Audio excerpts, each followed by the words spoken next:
Food prices are out of control. I'm sorry. It's happening. My husband went with me the other day to the grocery store and we checked out and he goes, Did he say what I thought he said? And I said, yeah, oh yeah, wait, you haven't been to the grocery store in a few months, have you? Things are getting out of control. So I found an article that I thought we had to talk about. Maybe it'll give us some help, some insights here. So it is called, I found it on CNBC.com, all right? And inflation is hitting food prices hard. Here's how to save at the supermarket. Yes, let's try to save at the supermarket, people. If you are also feeling the pinch at the grocery checkout, make sure you give this video a thumbs up. This article was written by Annie Nova, and I will leave a link to the article down below in the description box. Make sure you check it out because I won't read the entire article. We're just going to pick a few things here or there to talk about that hopefully can help us out. The article says many consumers have probably noticed their grocery bill creeping up thanks to inflation. Yeah. Experts share tips on how to save at the supermarket. Now, the most intriguing part of this article, I thought, was the bar graph that it has here. And it says, rising U.S. food prices from December of 2020 to December of 2021. Okay. Meats went up 14.8%. 14.8. That is a lot. That is like the highest amount that actually went up. I'm really thankful now that I don't eat meat. Now, again, if you don't know me, my husband and my daughter eat meat. I don't eat meat for the last couple of years. I stopped eating meat at the right time, right?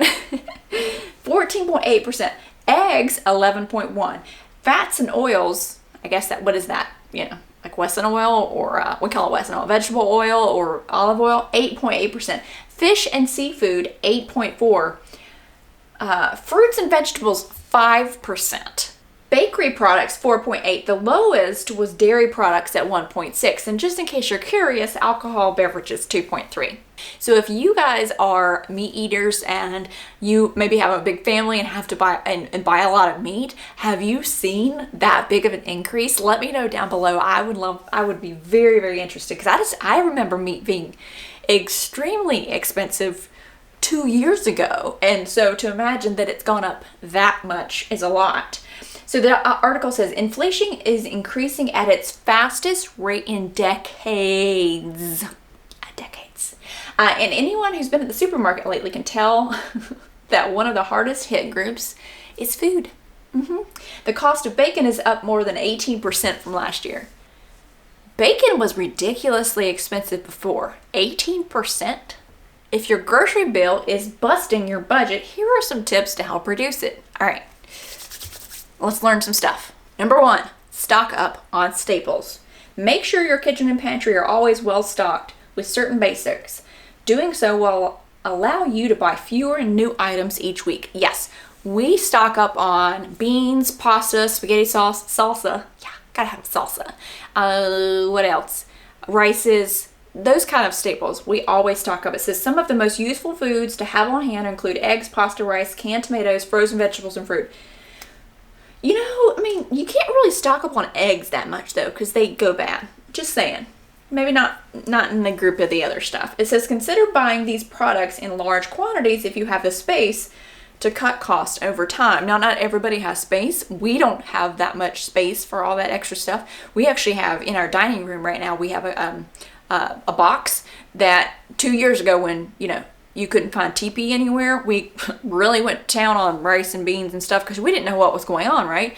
Well, I still use that. So I still have that thing stocked. I go into it all the time. And I recently went to Aldi and spent $95, which is hard to do at Aldi if you don't buy meat.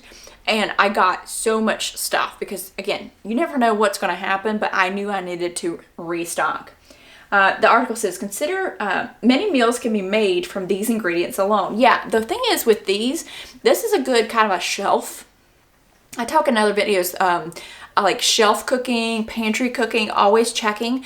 When you can stock up on these things when you're at somewhere like Walmart or Aldi where they're inexpensive, like spaghetti sauces, cans of vegetables, canned tomatoes, rices, when you can stock up at those places, then if you happen to you have to go out still every week, but all you really need to get is, the fresh things. It's going to save you money rather than buying only what you need for that week. If you have to go to, let's say, an expensive grocery store for something, or that's the only grocery store you can get to for some reason, you're going to pay premium, maybe double, maybe more. And so if you can stock up while you're at those less expensive stores, you're going to save in the long run. Number 2, come prepared. Don't show up to the supermarket without a grocery list and some ideas of what you'll be cooking for next week. No, not just some ideas. You need to know. You don't need to just think about some ideas. You need to know what you're cooking for next week. It says meal planning definitely reduces costs. How many times have I talked to you guys about meal planning? I monthly meal plan. It's the best thing I ever did. Cuts down on so much question. It's almost like, so you remember being in school, if you went to school and they had the menu which told you when you were going to have what, and on Tuesdays was pizza and french fries, you got really excited. You know what? I have that. Not pizza and french fries. I have the calendar up on. I'm like, hey, what's for dinner? The cool thing, you can play around with this meal planning thing, but it reduces the amount of time rather than every week having to sit down and think about meals and having to go through the pantry and the fridge to see what you have. Go through it once a month. You're going to save time, and it's going to be so much less of a hassle to do. And you know what? If you've got that week's worth of meals, one of the biggest complaints I hear about meal planning is, I don't want to eat. What if I don't want tacos that day? Well, that's fine. If you don't want tacos on Tuesday, just use spaghetti from Friday and have tacos on Friday. Switch it up a bit. I love, this is one of my big things too. I love that they had talk about this here. It says, while you map out your dishes for the next week, try to think of recipes that you can repurpose that will make you be able to buy less. For example, a pot of chili can be used to fill burritos or nacho toppings. Yeah, so you could take a roast chicken, eat half of the roast chicken with some vegetables one night, shred up the rest to make a chicken tortilla soup, shred up the rest after that and make tacos.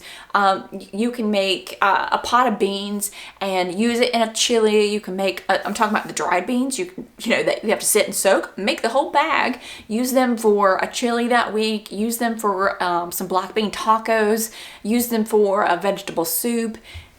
Repurposing the meat, or thinking about how you can use it throughout the week without having to eat the exact same thing. So I'm not talking about, the person with the box that's the chicken, the rice, the vegetables in every single box or every single meal plan. No, I'm talking about repurposing it so it feels like a different meal. This article I'm loving. Listen to this.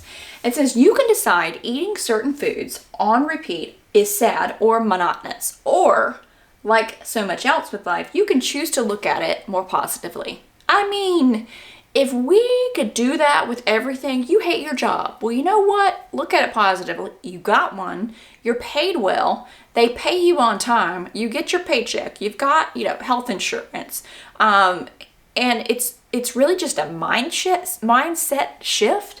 Even if it's a mindset shift, since having the same breakfast every day of the week can be really comforting and simplify things both wallet-wise and decision-making-wise, Brown said.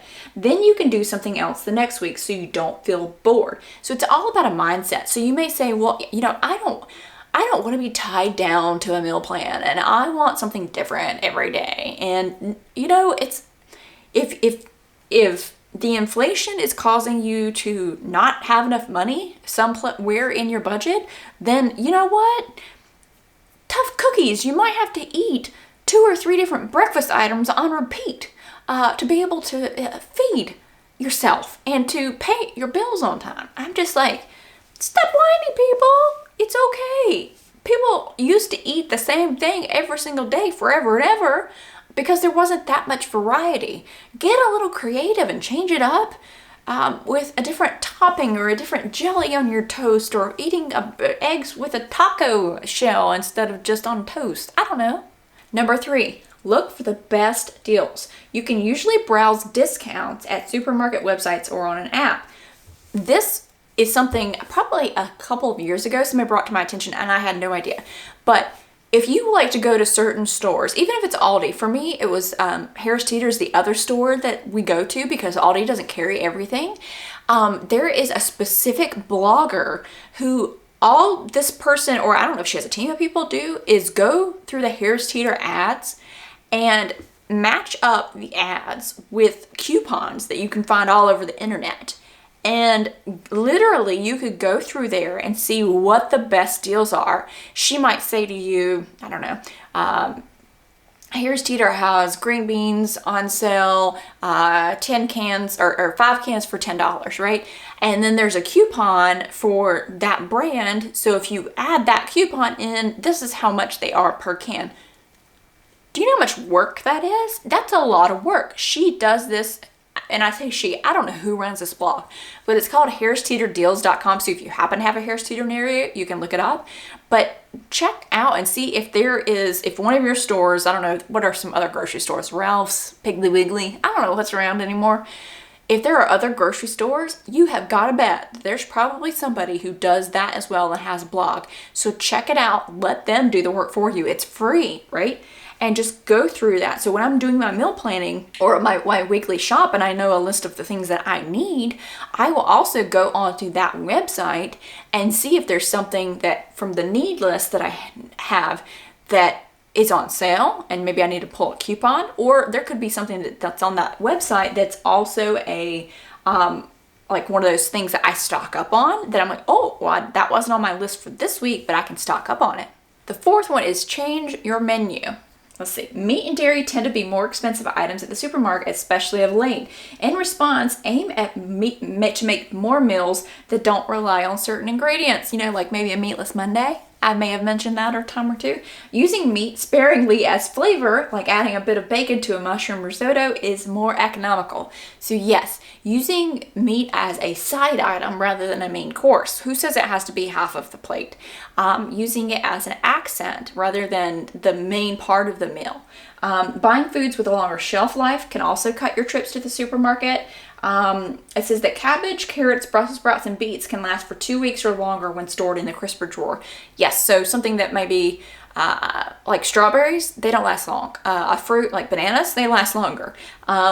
Think about those kinds of things. Like carrots last for a long time. Bell peppers do really well. Onions, things that are going to have a longer shelf life that if you happen to decide you don't want to eat whatever meal you'd bought that for, are going to be okay for the next week. The article says delaying your return is always good for your wallet. She said every time you walk into that store, that's an opportunity for you to impulse purchase and drive up the bill. Yeah. I thought those were some great tips and very interesting statistics. So tell me, how are you guys doing during this inflation? What are you seeing out there? How are you saving money? How are you, making sure you get the best deals? Put it down in the comments below. I would love to hear from you. If you enjoyed this video, make sure you give it a thumbs up and don't forget to subscribe to my channel. I would love to have you back for more videos.